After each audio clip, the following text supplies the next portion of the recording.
from the layman to the person that's from Afghanistan, for the general public who just want to know about what's going on in Afghanistan.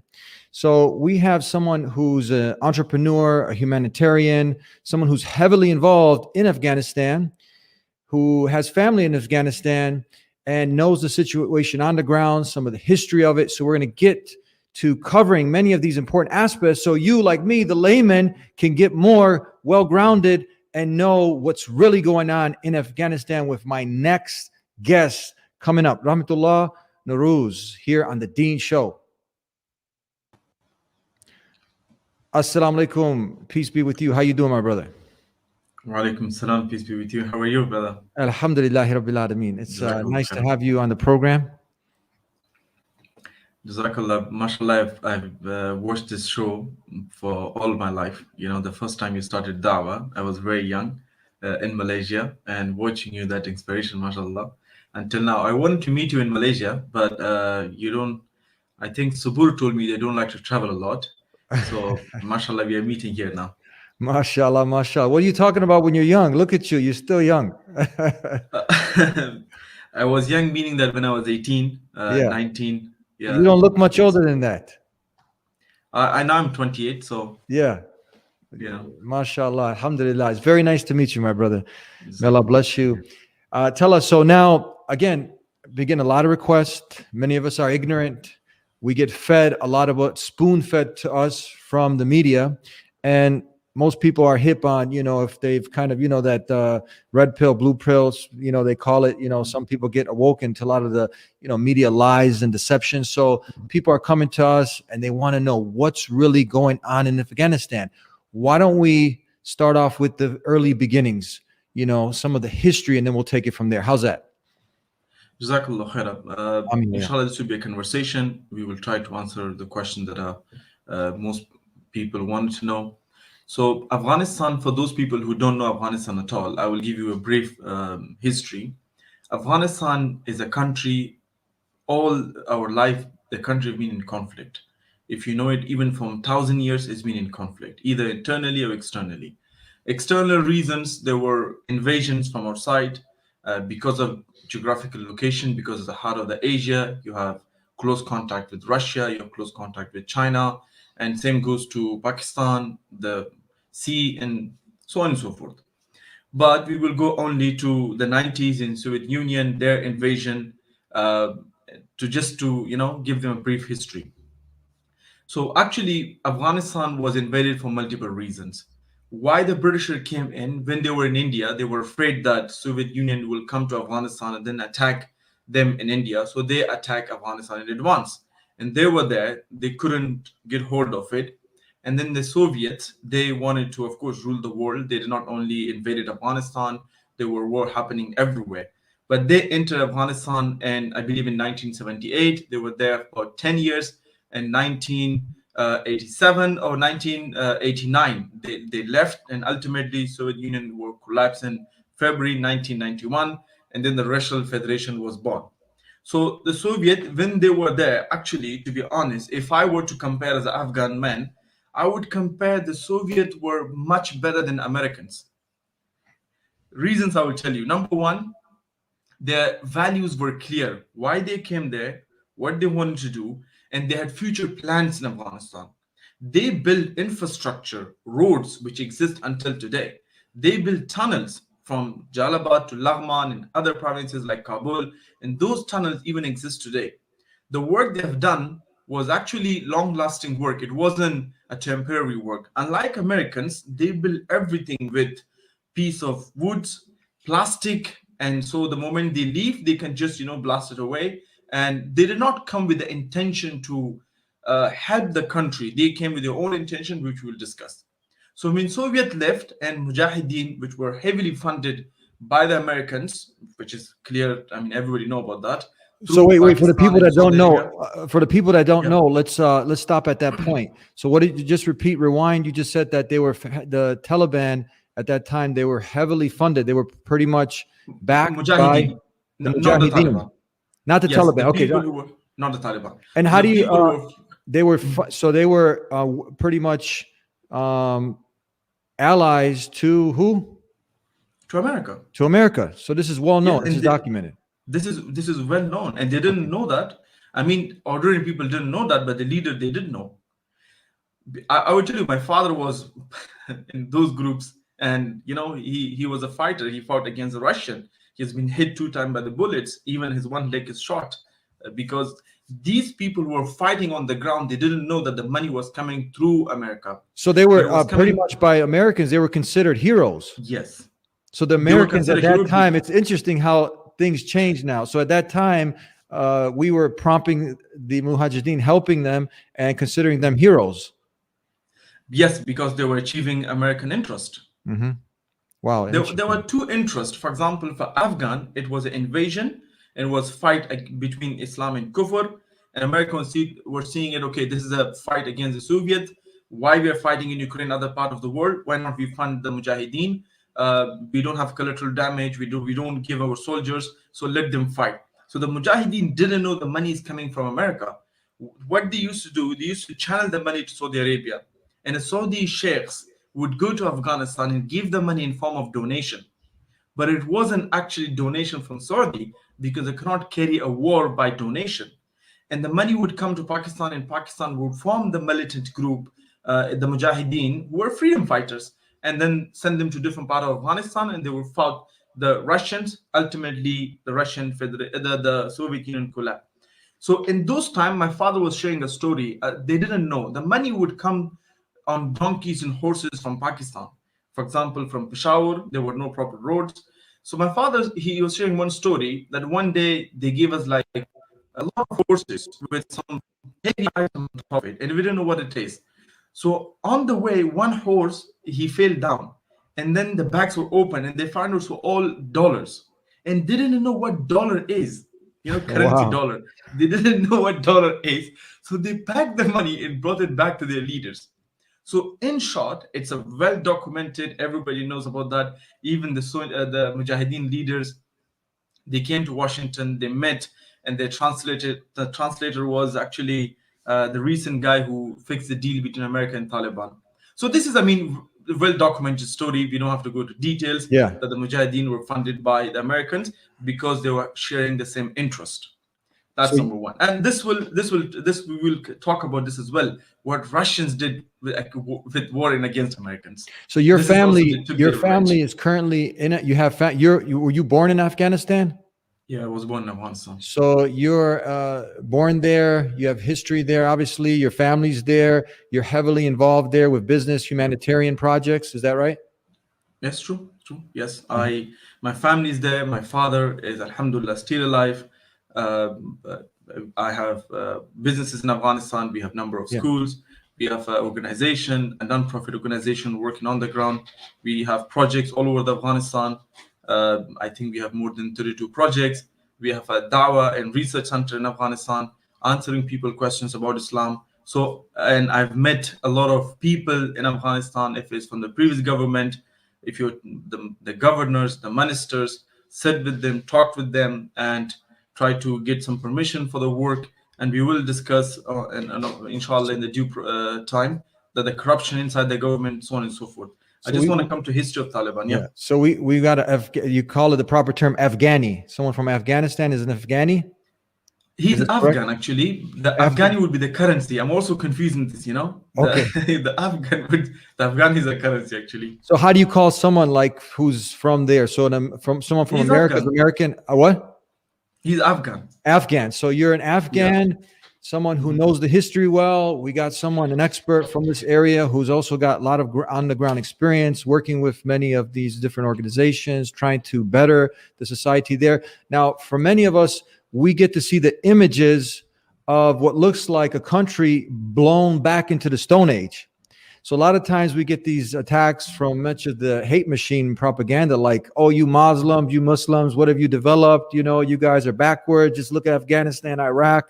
But now let's take it to the second phase. Why did now things turn and the change happen from being supporting and now to creating this now, oh, they oppress women. Oh, we got to come and we have to save them, and et cetera, et cetera. And the tides, everything's pretty much changed. And the images we just have been seeing are just war torn, just blown back into the Stone Age. That's true. I mean, the point is, if the Western powers, they would leave these countries alone, and they would not send them their weapons and support one time one party, sometimes support both parties so they can fight and they can use their weapons and their guns and they make profit out of it. If they don't do that, I think every country will develop. And I mean, look at America, look at their history. I mean, they also had the same age. It doesn't mean that no country can develop and there's a problem in it. For example, look at Malaysia, look at UAE. They had in past 50 years what they have done because they were left alone. Nobody used them for their own agendas, and nobody funded them. Nobody created group amongst them and make them fight each other. So I will come to the brief history post 9/11. When Mujahideen, of course, when Mujahideen basically they kick out Soviet Union out of Afghanistan, and they had civil war because of the foreign influence. American were supporting different groups inside the Mujahideen, and of course, other countries supporting different groups. And then the formation of Taliban happened in 1994, and the first military action they took, and they took the government, I mean, the entire Afghanistan in 1996. When they took the Afghanistan, the CIA was already present in Afghanistan. People think they came to Afghanistan after 9/11. No, that's completely a false claim. They were in Afghanistan, in northern area of Afghanistan, the CIA, like Black Cooper. There's a book, Directories, written by Steve Cool, and they were already present in Afghanistan, planning how to take over Afghanistan. 9/11 was just you can say a blame, of a reason for them to open the doors to enter Afghanistan. Of course, if, for example, even 9/11 happened, let's say 9/11 happened, number one, there was nobody from Afghanistan involved. The plane did not depart from Afghanistan. No citizen, even Osama bin Laden, was in Afghanistan. You have a lot of other ways to pressure a country to give up a human being. You can block money, bank transfer. You can actually sanction them, financial sanctions. You can sanction through medicine, humanity, like you can stop even sending them basic items like food and so on and so forth. But they did not use any of those pressures. They right away invaded. And by the way, Osama bin Laden, when he died, I mean, there's a different claim if he died natural death or he was killed by Americans. I was in Pakistan, very close to Ibtabad, when they attacked him, and nobody knew in that area. So the point is, the people who claim that Afghanistan Stone Age because of the Muslims, and look, you guys are all Muslim, look at your country, it's not because of us, it's because of you. You understand? You don't leave us alone. And if you change your foreign policies, trust me, we will make things better. So we hear this term now, never forget 9/11. And like you said, this was used as a pretext to go ahead and invade these different countries. Now you have a lot of, let me just make a disclaimer here. Obviously, Islam, Muslims, we go making this very lucidly clear that Islam has nothing to do with killing innocent men, women, and children. This is something that's very clear in the Quran, in Islam. So, but we have many Americans who now are coming out. You have, I think, almost 4,000 architects and engineers and others who are educating the people that, hold on, this was something of, that this wasn't what they're painting it out to be. Like that Building 7, they did an independent study. I believe it was in Arkansas. I'm not sure exactly where, but they said there was no way that this Building 7 or these buildings could just come down by fire. And we've discussed this before on the program. So it's interesting. This is how this was a catalyst that kicked everything off. But now you have so many people who are demanding a new investigation, et cetera, et cetera. That's not the topic of the show, but it's linked back because of this. Islam was now under attack, Muslims under attack, countries invaded under this pretext. So what do you have to say about that? Actually, there are two types of people. For example, even in America, there are innocent civilians who've been misused. Their money, their tax money, and their trust, everything been misused by the politicians and people in power who are actually looking for economical reasons. There is no other missions rather than economical reasons to invade countries and go and wage war on them and label them, some with the terrorist and some with the different labels. And I'm sorry for people who are actually being misled by their lies. So yesterday the people who were fighting the Russians, they were heroes and they were freedom fighters. And today, people are fighting American invasion, they are terrorists. So you can see the difference. And as I said earlier, they have bombarded them with lies. And I remember my mother-in-law was sharing, she was in America at that time in 9/11. The whole TV channels, the entire media outlets were only talking about Afghanistan, and they were discussing the stories, and then they were sharing. Unfortunately, some people also do that. I'm not denying that these countries have no problems, country like Afghanistan. No, we do have thousands of problems, just like the Western countries. We have different problems in US. They were regularly sharing that a woman was being lashed by a man. Yes, I understand that there is a problem with that, but to discuss that those problems, the only solution is to invade them. No, that's not the solution. For example, in Germany, the country that I'm living right now, you have domestic violence every hour against a woman. Like, we will speak for hours, and imagine every hour there are 40,000 women reporting every year, and every year there's domestic violence against women. So now Americans should invade Germany to fix this problem. I mean, if they look at their own problems like single motherhood, the issue of HIV cases, the issue of homelessness, but they don't talk about those problems. Yeah. When they have domestic problem, they try to portray other countries, oh, there's a problem, let's be heroes and let's invade them and let's feed them democracy so they can live better life. And when they go there, they literally kill people, and out of that killing they make profit. And we can go in the details of how much American actually made from Afghanistan by going to war. And I'm seeing every media outlet is keep on saying that we have spent trillions of dollars. No, America actually made trillions of dollars out of Afghanistan, and we will discuss that too. That's a good point, because that's something here that's kind of hush hush. You don't see much media coverage of the sex trade. It's such a big industry here in the US, and the pedophile rings and the pornography, incest.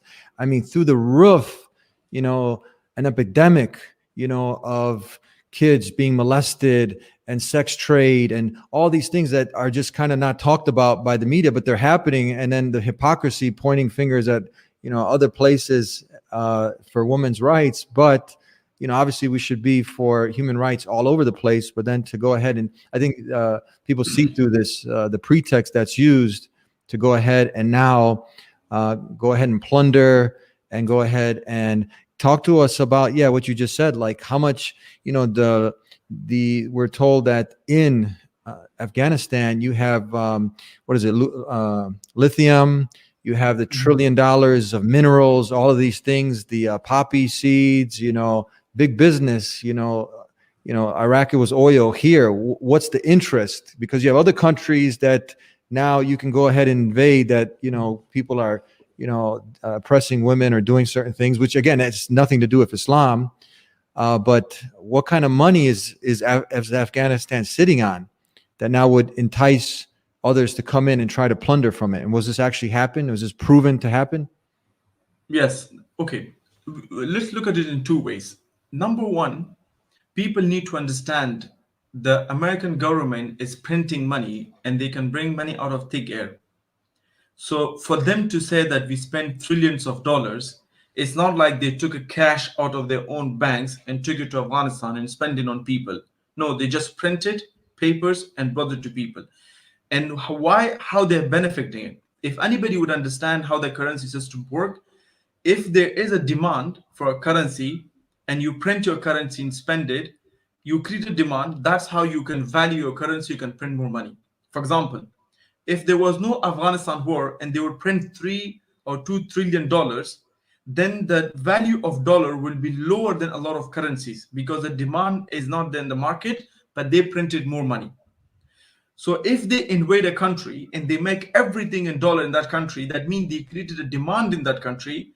So therefore, the American dollar become more stronger, and therefore they made a profit out of it. For example, I will tell you, when Saudi Arabia, they stopped actually, when the standard of gold after World War II was by President Nixon, it was, they chose not to use standard of gold anymore in the currency.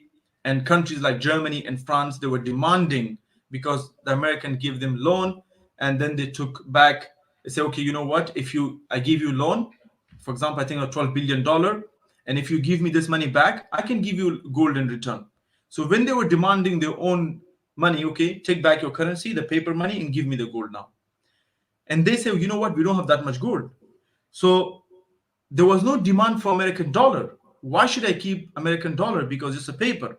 So they talked to Saudi Arabia, and Saudi Arabia decided to sell their oil only with dollars. And their demand was created. So all the countries needed dollars in order to buy the oil. So that's how the demand of the currency is created. Now coming back to Afghanistan. When American invaded Afghanistan, they brought their own defense contractors. Everybody was brought from America. Companies, like I can list a lot of companies. Even the military contracts like Blackwater, the people on the ground fighting were not actual American army. They were subcontractors.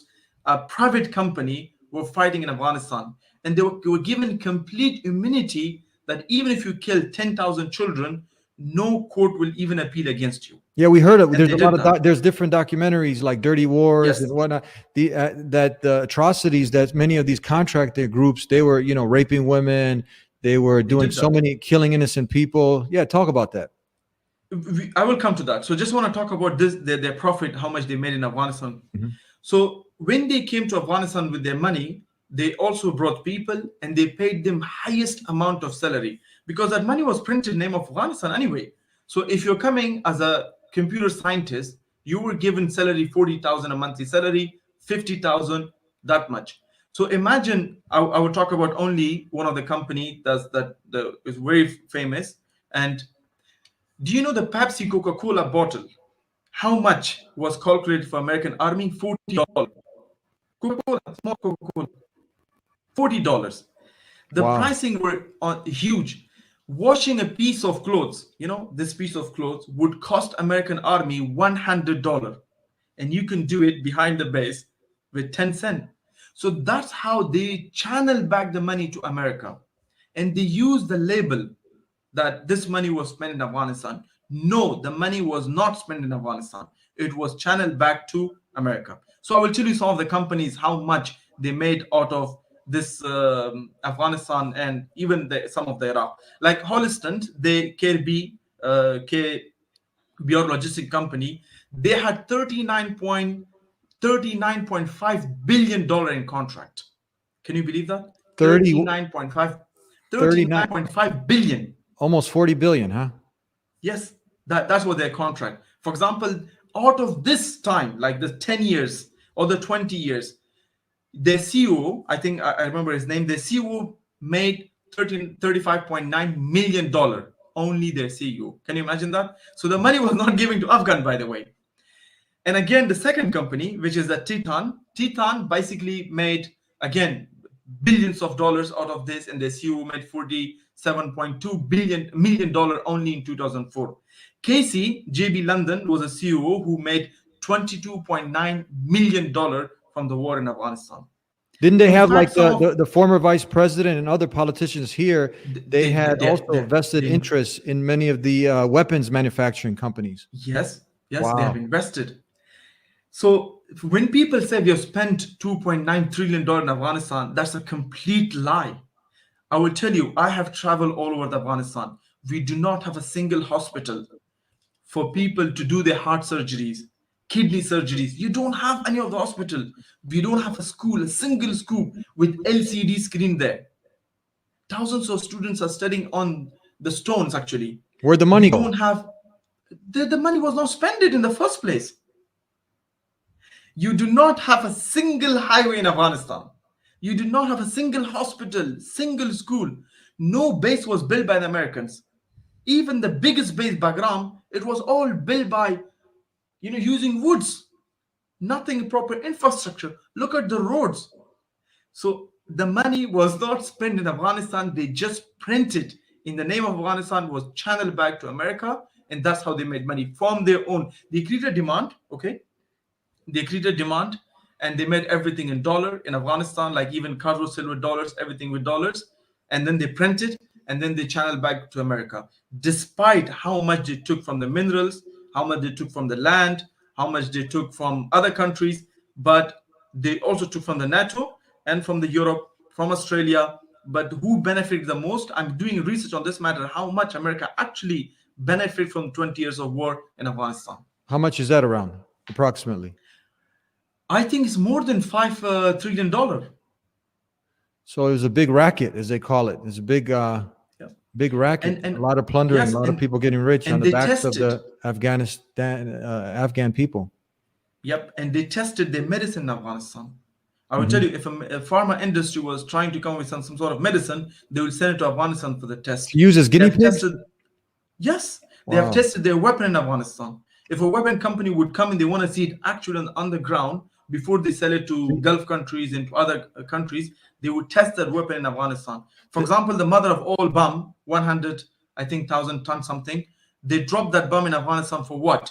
For the reason of test to how much damage it can actually make. So it was well documented, so they can sell it on other countries. Here's, let me tell you just kind of what the feeling on the ground, usually the layman is like, okay, we have to go over there. This is what they've been sold, that we have to go over there. Otherwise, they're going to come over here. So those people over there in the cave who are just, without a TV, they don't even really care what's going on. Like you gave a great example of the donkey with the money, and they didn't even know about what's this. So They didn't know American dollars. somehow Yeah. people have been brainwashed, programmed to believe that, hold on, those terrorists, those Muslims over there in Afghanistan, Iraq, they hate us so much. They hate our way of life. That's the main message. They hate our way of life. So they came over here. They took down, they attacked us, and now we have to go over there so they don't come here again. What would you say to the average American or anyone who had this talk with you and they brought this up to you? How would you respond to that? Excellent question. I think they should watch some of the YouTube videos, the YouTubers who have been to Afghanistan, their people, okay, the YouTubers that they follow and they are subscribed to, and see what's the response of the people against America and American people. Secondly, you give them business opportunities and travel visa. Everyone would love to come to America for a few days and go back to his own country. So if there was hatred, nobody would even apply for the visa. You can see how many people are applying annually to America for either business purposes or travel, so on and so forth. Nobody hates other country. Why they should hate? And if they hate anyone, if for example, let's assume they hate non-Muslims, right? Why they don't attack India close by? Muslims rule India for 800 years. Why did not kill everyone there? Why they don't attack nearby country, like you have non-Muslim in Afghanistan. We do have Sikhs in Afghanistan. We have Hindus. Why don't we attack them? Now, if you don't attack them, why should we attack you? Number one, that's a false propaganda. They're giving them that they hate our way of life. No, we Muslims, we love our own way of life. We might disagree with you on certain things, but Islam does not give us any legitimacy to hate you or to attack you for no reason. So that's a wrong and false information they're getting. I had a true story. I personally I was on a call with a person by the name of Jason. He was in the Marines and he spent some time in Afghanistan. So he wanted some advice because his story started off with him going to Afghanistan and then having what they call someone shadow him. That's like an interpreter, someone from Afghanistan. And he said it left such an impression on Jason, the American, the Marine there in Afghanistan, that the kindness that he experienced, he'd never experienced this back at home.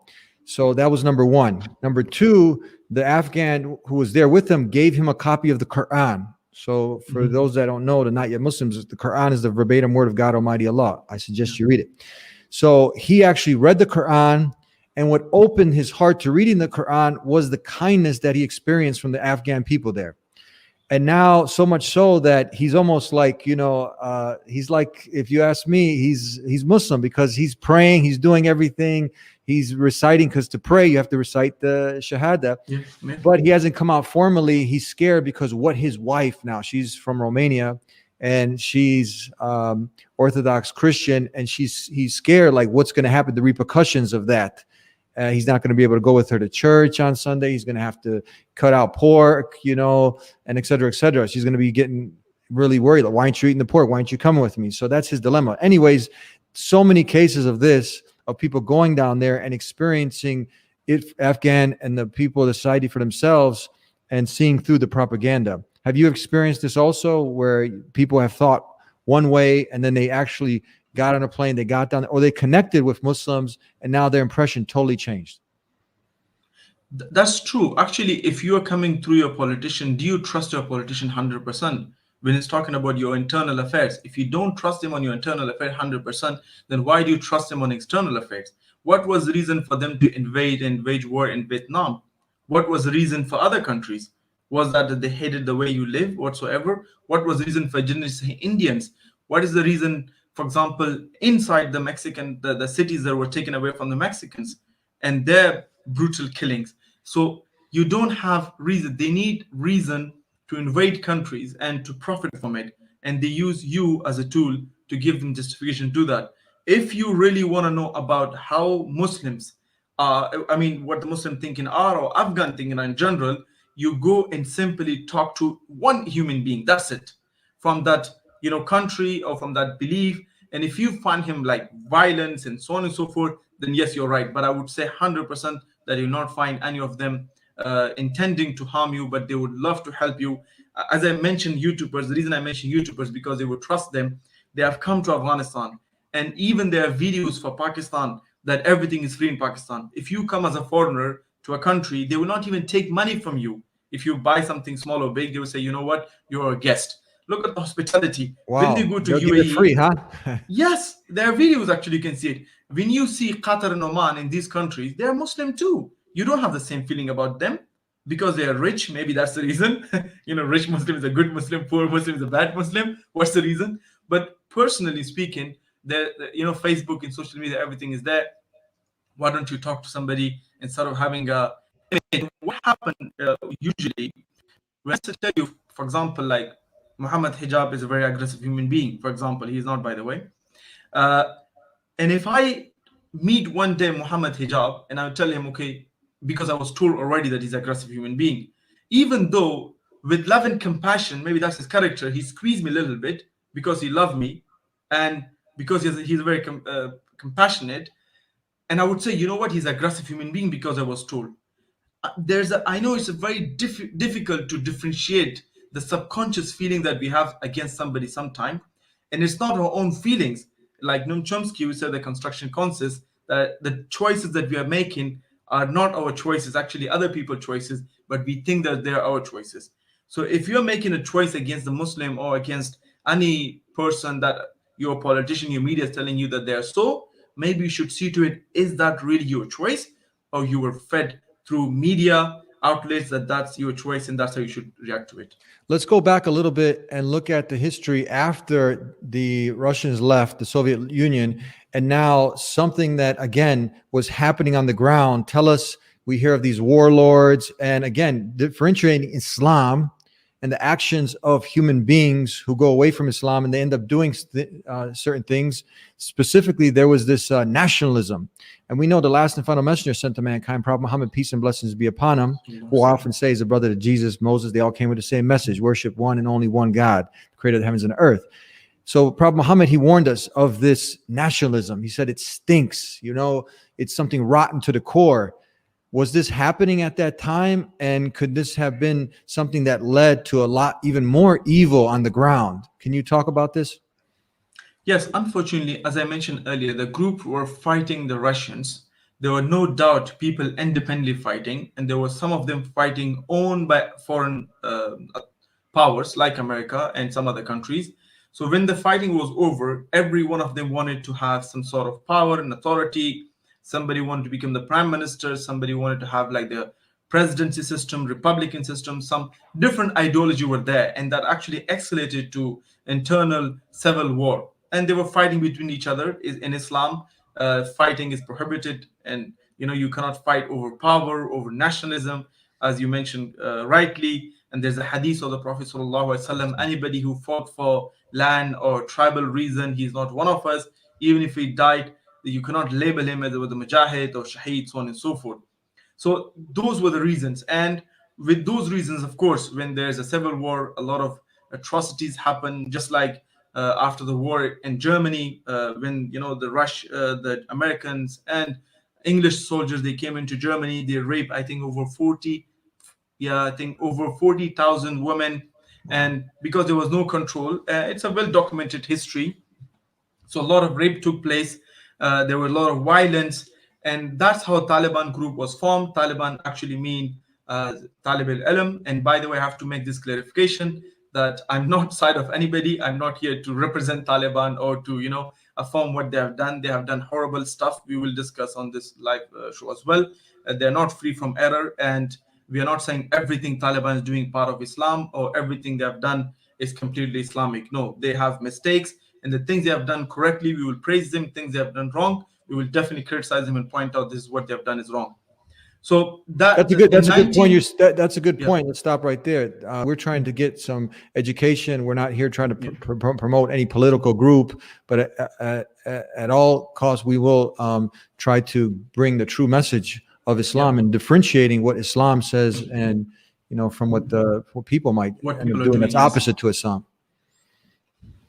It's true. That's how when there was civil war and a lot of problems on the ground. So the Taliban, there was a rape case of a girl. I won't go to more details because we have other matters to discuss. So the Taliban group was formed, and since they were not affiliated to any other parties, and they only wanted to establish Islamic government, and they were mostly students from madrasa. So they were students like maybe from 20 to 30 and 40, very young people, their demographic. And then they started to get people's love and attention, and then they formed their own government in 1996. The military, there was some military action too, and they formed their own government, and the government was well established all over Afghanistan, but not in some areas like northern areas. They couldn't capture those areas, and they were still fighting with Taliban, like Ahmad Shah Massoud was fighting Taliban, and other people were fighting, like Dostum was fighting with Taliban. There was still fighting going on.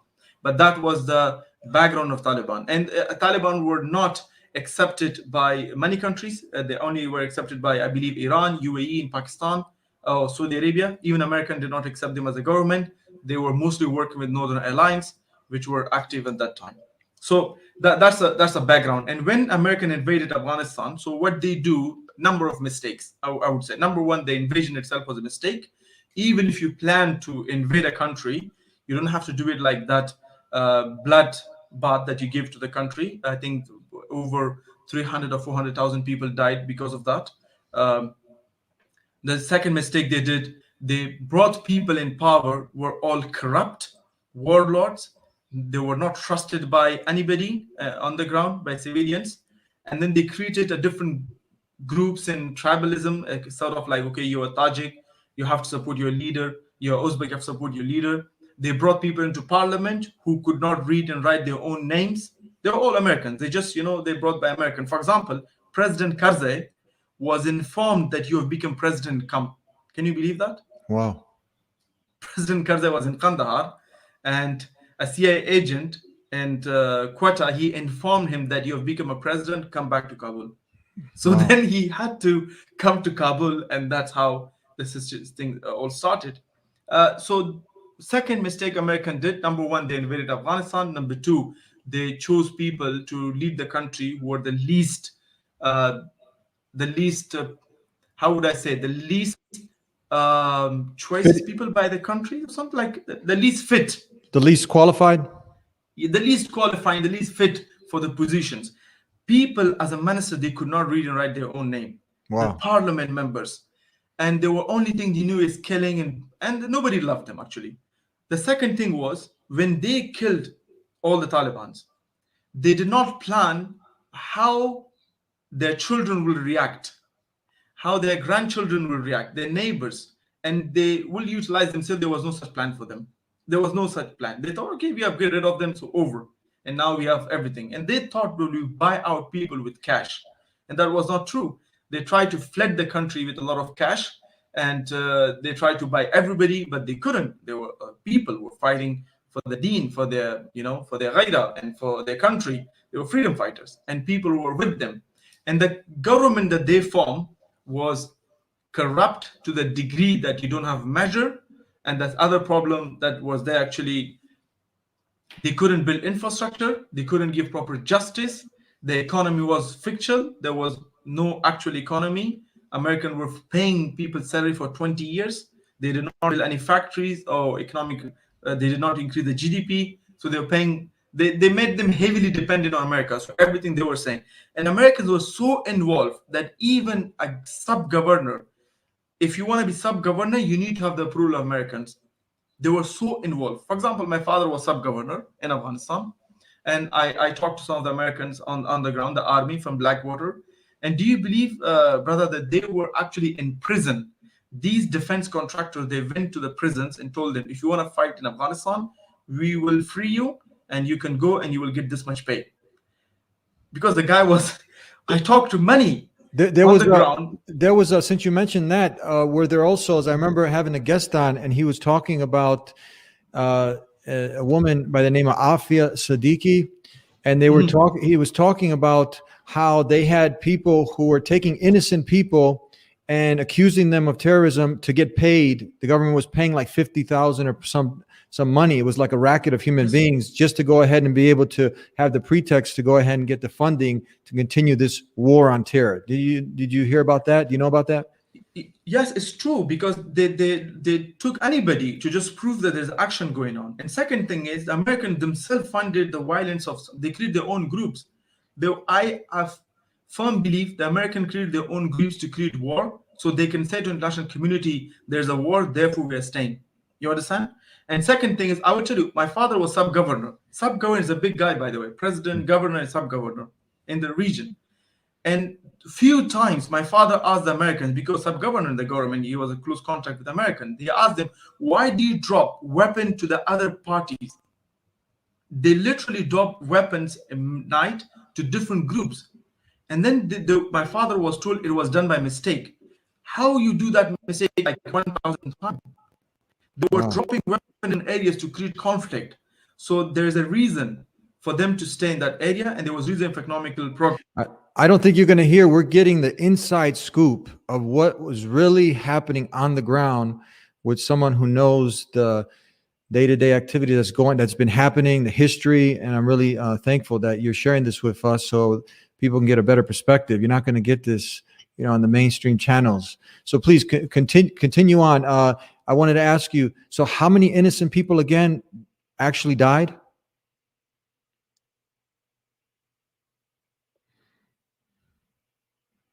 We're waiting for our guest. We have a little bit of a hiccup with the technical. We lost you there. Hello? Sorry. Okay, we lost you there. Okay, so what I was asking was, so people are not going to go ahead and get this from the mainstream media. We got you really sharing exposing many of the things that are happening there. Thank you again for being with us. Continue on, but tell us again, for those that missed it, how many innocent people, these are innocent men, women, and children, were actually, what are the conservative numbers of people that were killed there on this war?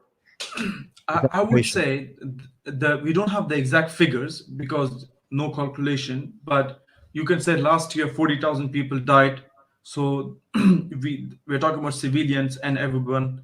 So in general, I would say about 800 to 1 million people have lost their life in this war on terror of America. 800,000 to 1 million. Would you say Yes. that's a pretty conservative number? This is a number that I would calculate based on the figures on the ground, but not a figure from the UN, because they don't have proper figures. But Yeah.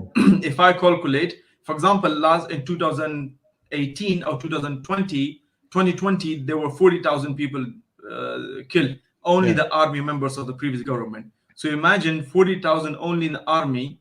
So then you can calculate that with civilians and the police and other people. I got a bunch of more questions before we run out of time. Have you ever, and to add to these numbers, to give people kind of a visual picture, you had this documentary, I don't know if you've ever seen it, called Dirty Wars. And they show how people would be at a wedding. And I mean, again, these are people, just imagine yourself. I say, just imagine your like daughter's getting married, and next thing you know, you got foreign troops coming in and they kill half of your family on a wedding night, for example, right? And these are actual things that happen. A drone attack, boom, destroys a whole village, a whole town. Hospitals. Innocent people. These are people who are farmers, people in the cave. They don't even have a TV for crying out loud. Minding their own business. They don't care about you. They don't care about your way of life. They're just trying to live their way of life. And next thing you know, they got a bomb in their backyard. So these are the kind of things that we're instigating, creating, people to hate you. So these are the kind of things that it's important to bring to light. So go ahead, continue on. This is a true story, actually. The Americans have bombed cities, hospitals, wedding parties, graduation ceremonies, and when they were asked why you did that, sorry, it was a mistake. You understand? Wow. Sorry, it was a mistake. And imagine when you kill somebody's daughter or son, father, their loved one, the hatred they will have for you. But despite that, right now, when Taliban took over again, they're saying there's a general amnesty. We have forgiven everyone. Let's mind our own business and don't get involved with us. Even now, Americans are creating, the Western powers are creating different problems. And if we have time, we will discuss about what's in the future for Afghanistan. They will create different problems for Afghanistan, but hopefully, I would say whatever that happened in the past, if they kill people in Afghanistan, they will be accountable day of judgment, no doubt in that. If the people on the ground, the militant group on the ground kill innocent people, they will be accountable day of judgment. They will answer those things. But right now, what we can do is to ask people before they think about something else, they should educate themselves and do not trust their politician, because they fail in Iraq, they fail in Vietnam, they fail in Afghanistan, and they fail in other countries as well. Do not trust them again and question your politician that why they have certain policy against certain countries. This is an important point here. You mentioned the forgiveness now, that they are choosing to forgive. Now, I don't think they're just doing this off of their own whims and desires, because the natural way for the human being, they want revenge, right? So from here, and you can look at, like, you name how many innocent people were killed and whatnot. But if you look at the example, would you connect it to a unique part in history where you had the Prophet Muhammad, last and final messenger sent to mankind, after the persecution of the Muslims at that time for how many years, and the boycotts and the killing of so many innocent people, when Prophet Muhammad came back, the victor in Mecca with an army of 10,000 strong, he ended up forgiving the people. You think they're trying to follow this example? Yeah, hopefully, hopefully this. We don't know. I'm just, yes, we're connecting the dots. What I'm here. trying to say is they have given this example of the Prophet ﷺ. They have, yes, they have given the example, but the Prophet ﷺ, he proved it in action. But so far, action has to be action. Only been in word. So I wouldn't take it very serious until it's been proven in action. These are just mere words. And of course, Muslims are inspired by that. And by the way, what's interesting part is what the Taliban did is basically did the same thing. They took their biggest enemy and said, okay, you know what? He will be our leader, meaning that he will be part of the government. He will be part of the group. And just like Prophet ﷺ, Abu Sufyan, he considered his house a safe house. He said to Khalid bin Walid and everybody, he gave them a lot of respect, and they're doing the same thing. But the difference is Prophet Muhammad ﷺ, he proved it in action, and Taliban are saying it, and they have not done anything wrong until now, but I don't know exactly, because we have to wait and give them time to prove if what they have said is they're going to show it in action as well, or they're just mere words. Do you see somewhat also a hypocrisy here when you have, places like France, oppressing women, and particularly the Muslim women, who are trying to go ahead and adhere to the commands of God Almighty, the Creator, their God-given rights, and now they're being oppressed. And now you have over here, nobody's really talking about that, but over here now everybody's worried about the women in Afghanistan. Like, do you see kind of like a hypocrisy? Yeah, of course there's a hypocrisy, and to the level that we cannot describe it. But what's happening in France, people can't go to school and they can't get education because they're wearing certain types of clothes, and nobody's talking about that. But what's happening in Afghanistan, there's a discussion. And this is a huge level of hypocrisy. I would say my two sisters are both medical doctors, and they're in Afghanistan. Oh, say that again. Hold on. So you have two sisters who live there. And they're both medical doctors. Yes. Yeah, you made a statement. You said if the women are uneducated, the whole family is uneducated. Powerful statement. Yes, that's how we look at it. From my family, I mean, every family in Afghanistan, who would not want their children to get education? But the thing is, where people get this kind of mixed up, obviously, I mean, our priorities is to get to know the purpose of life, to get to know our creator. Yeah. So that's like That's where true. people go off and they chase everything else, but and then you can build off that, obviously. What do you say about that? The point is that when people are giving a certain way of life, and they think that's the only way of life would give us happiness. And when we look at their own life, which is miserable, they don't have internal happiness, and they don't know what's going to happen to them, what the purpose of their life is. When we know, and at the same time, we want to get the best of this dunya in akhirah. As I was talking about my sisters, mashallah, they are Muslim, wearing proper hijab, going to university, they're both medical doctors, saving lives. So now, if my sister would come to France, they would not become medical doctor because of French government. Wow. But nobody would point out that these two girls are not getting education because they want to wear hijab. You understand me? Yeah.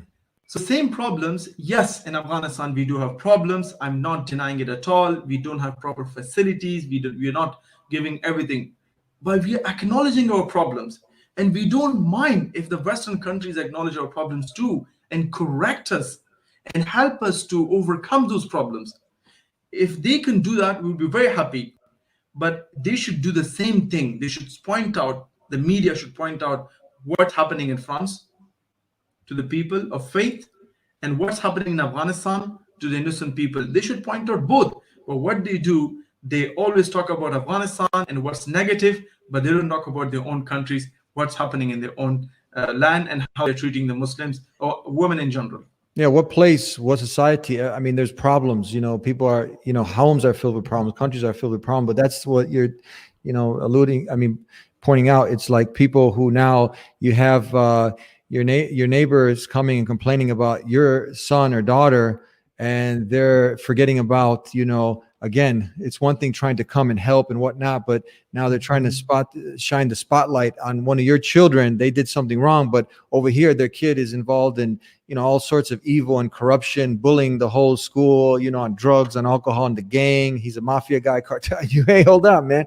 It's like, I think it was it Jesus, peace be upon him, who we love and revere, is one of the mightiest messengers, talking about, get that, before you talk about someone else's speck in the eye, get that log out of your eye. So you see a lot of, that's the thing, that blatant hypocrisy, and thank God that many people all over the world are starting to wake up and see that. And I think that's the reason they left Afghanistan, because people are waking up. And look at California homeless problem. They don't talk about that, but they want to spend trillions of dollars in Afghanistan. Why? Why you cannot just build them houses and let them not stay on the street? These are fundamental questions people should ask. What about the student debt? What's happening? Every American is in debt and is dying in debt, and people are suffering because of student debt and the credit problem and the housing problem. And you have every source of problem. Every woman is working 2-3 jobs. Every man is working 2-3 jobs, and people are sleeping on the street. It's rough, and they don't have medical condition. Look at the medical facilities in America and the insurance system. People should look at their own problems before they finger somewhere else. Yes, you can point out their mistakes, but acknowledge your own as well. That what they do, unfortunately, and when they go to Afghanistan and other countries, the American media, what they do it like this. This is heaven, and this is America. And we are a perfect nation. So therefore we should follow our way of life. And that's wrong. Because it's not. What do you have to, can you comment on what people are seeing, the visual of like the planes taking off and people falling off the planes and that? Yes. So there is a panic attack. Yes, there's a panic attack with people who work with Americans, even though Taliban have announced it, general amnesty. But again, I've said it, they're just in words. I haven't seen it in action, meaning that we need some time to prove if it's true or not. People do have panic attack, and because of civil war. For example, if I'm in the government, I've killed somebody from Taliban, and now I'm afraid for myself. My son has done that. I was, for example, a police guy, and I've done something. I was in charge of the prison. I was translator. I've took the American to some people houses to search them. I showed them where to drop a bomb. So of course, there's a fear, just like fear in the Uganda. There was after that massacre, there was a fear.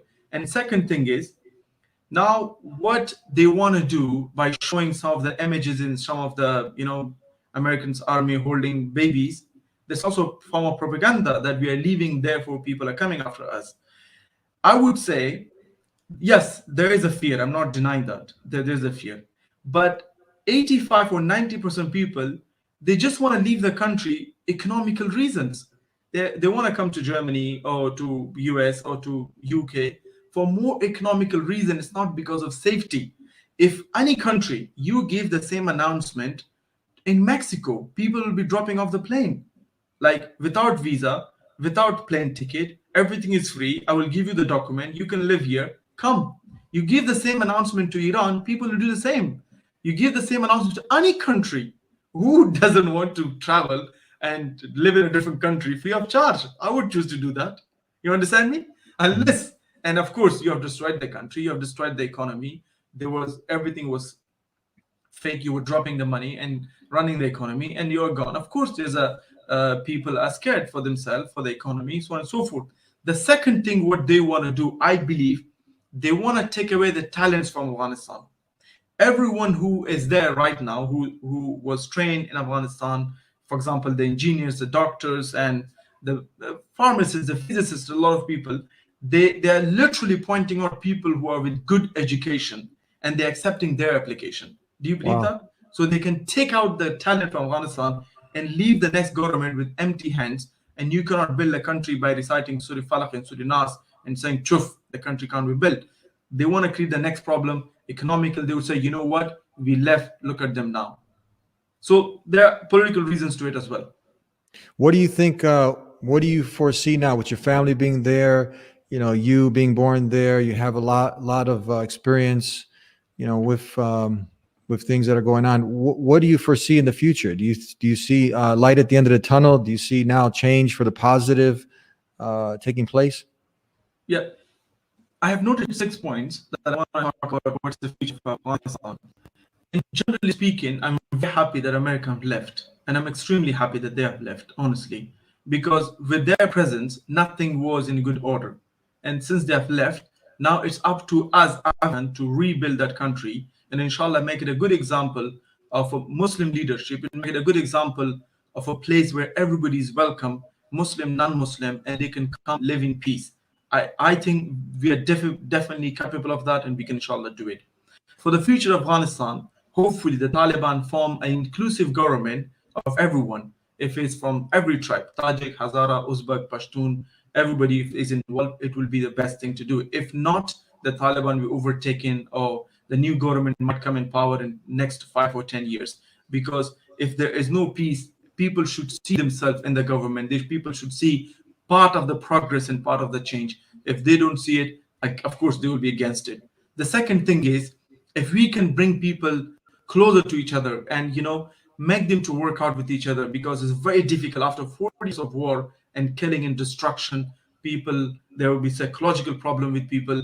I hope if they can come together and forget what happened in the past and focus on the future. It is a difficult job to do, because Uganda is still suffering and they're still struggling with those things, but hopefully they can overcome this challenge and come together. Because honestly speaking, last week, my own nephew who was born, my sister was looking forward to have a son for 10 years. He was born, and my sister was extremely happy, to a degree that whenever he would sleep, my sister would wake him up because he slept for too long. I hope nothing happens to him. She was scared. If he sleep for too long, she was scared if something would happen to him.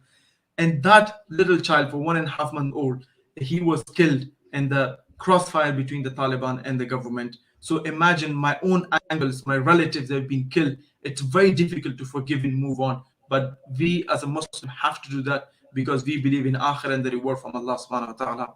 The third challenge that the future of Afghanistan is holding is basically economical challenges.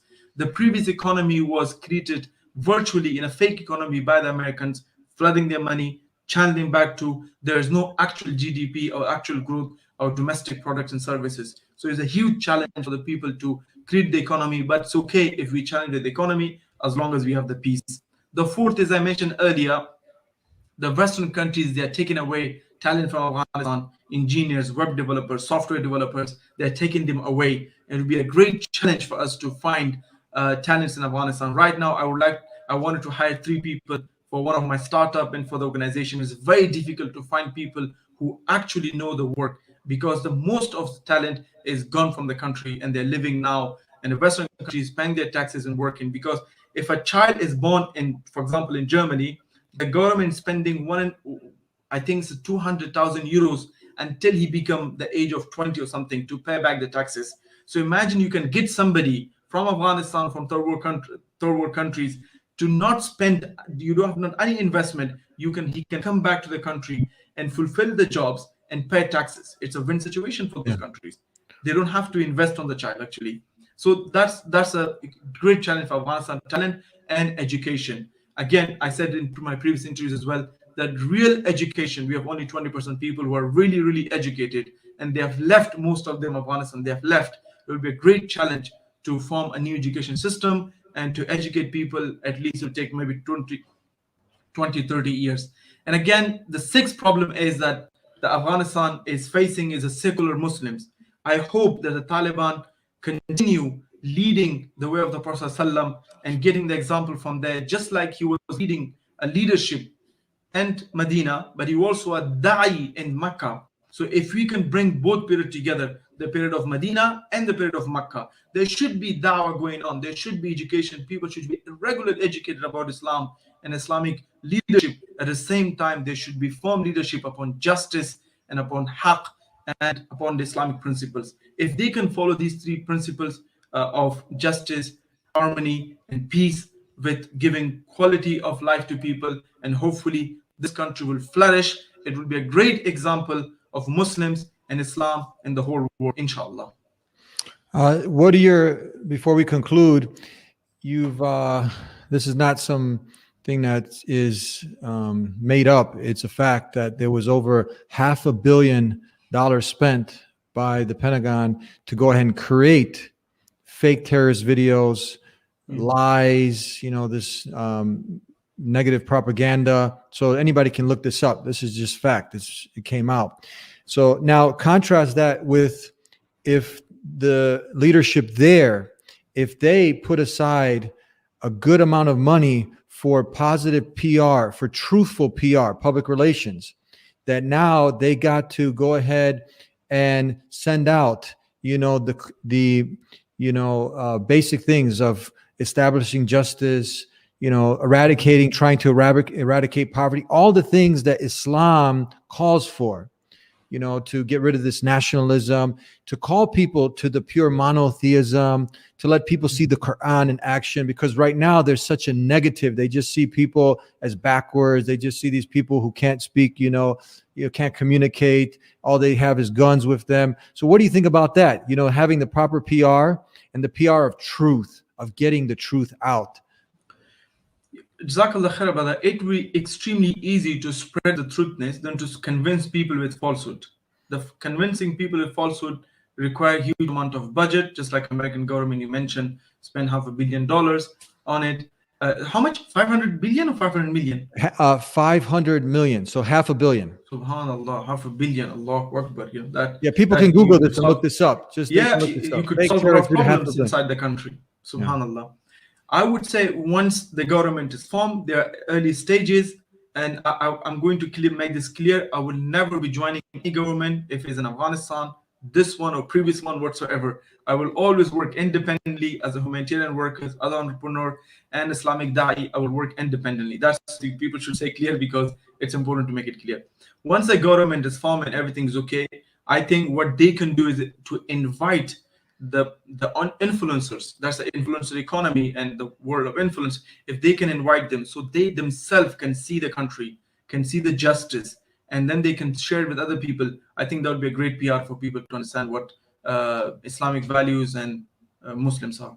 Yeah, just like Jason, who was a former, who was a Marine. I shared that story. Came over there, got to experience the kindness, the hospitality of the Muslims there, and then he was given a copy of the Quran. He read the Quran with an open heart and open mind, and now he wants to accept Islam, submission to the Creator, not the creation, the way of Jesus, Moses, and the last, the final messenger, Prophet Muhammad. Peace and blessing be upon them all. Thank you very much, brother. I just want to point out this. Absolutely. Actually, I wanted to invest in the area. If I can build a place in Afghanistan, in Nuristan, and invite people from outside of Afghanistan, like non-Muslims, and they can come. For example, the living cost will be free for them. They can live there and experience the country, experience the Muslims, learn about Islam right Great there. project. I was planning to do something like that, so they can see the Muslims. They can learn about the religion, they can see the country in Islam in practice, and then they can go back to their home countries and make their own choice, inshallah. But you should not look at Islam just for the worldly reason. You should look at it for the most salvation reason, that what will happen to you after death, what is the reason of your life, and why you were created, and who created you. And these are more important questions you should answer. Hopefully we can create that experience for them, inshallah. So this is what you're thinking about doing? Are you going to do? You're going to make like a project where you can invite the not yet Muslims people to come, to experience Afghanistan. People would like to travel. They can learn a little bit about the culture, learn about Islam, and get to see for themselves, make the human connection. Yes, that's the plan, inshallah. Inshallah. So where could people, if they want to go ahead and follow you, to go ahead and keep up with, hopefully, if this project comes to fruition? I think the best would be, since I was actually I was on YouTube, but then for 3 years I left it. Now I'm trying to come back to YouTube to explain more about Muslim entrepreneurship and how Muslims can, be good at both in dunya and akhirah. So they can definitely check out the YouTube channel, and then this project will be announced very soon, inshallah. Beautiful. They can put your name in here. Thank you very much for giving us some history, some underground of what's happening, and enlightening us and exposing us to what we're not really getting from the mainstream media. Jazakallah khair. Thank you very much. Thank you for inviting me and giving me the time, akhi. Thank you, my brother.